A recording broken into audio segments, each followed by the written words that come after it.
Super film present. हमारे Bolero के साथ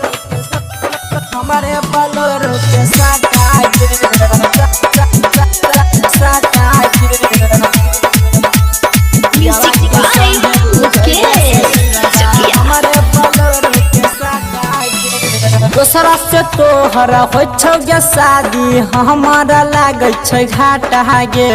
दोसरा से तोहरा हो गे शादी हमारा लागे छै घाटा गे।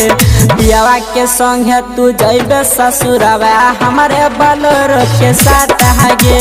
बियावा के संगे तू जइबे ससुरवा हमारे बोलेरो के साथ गे।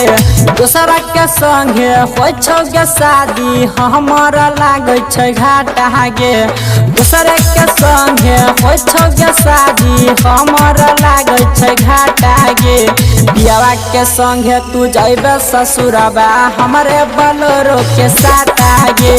बियावा के संगे तू जइबे ससुरवा हमारे बोलेरो के साथ गे। हमारे बोलेरो के साथ गे। मिक्स बाय अरमान राज। बियावा के संगे तू जइबे ससुरवा हमारे बोलेरो के साथ गे।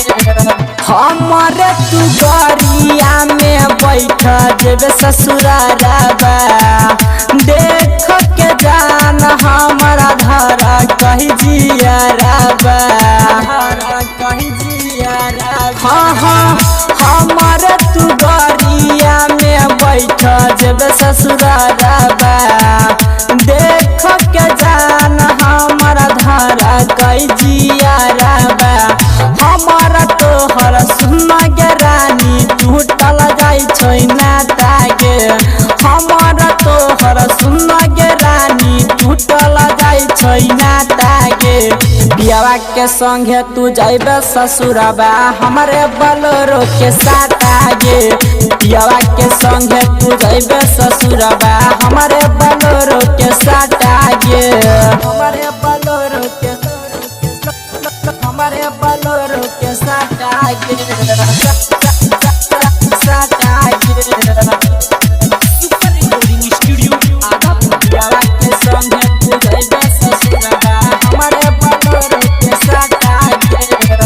रमन जी यादव तोरा चाहै छलौ जान से कब काहे शादी केलही बोलय रामान से।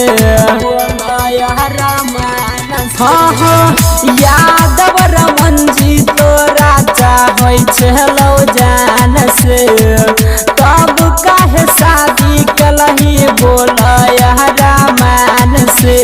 राइटर ममता जमुना की दिशना कहै छौ तोरा टाटा गे। राइटर ममता जमुना की दिशना कहै छौ तोरा टाटा गे। पियावा के संगे तू जइबे ससुरवा हमारे बोलेरो के साथ गे।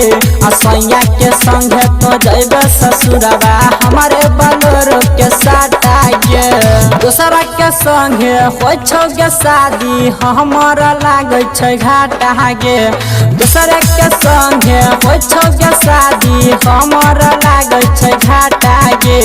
बियावा के संगे तू जइबे ससुरवा हमारे बोलेरो के साथ गे। बियावा के संगे तू जइबे ससुरवा हमारे बोलेरो के साथ गे। Super recording studio Adapur.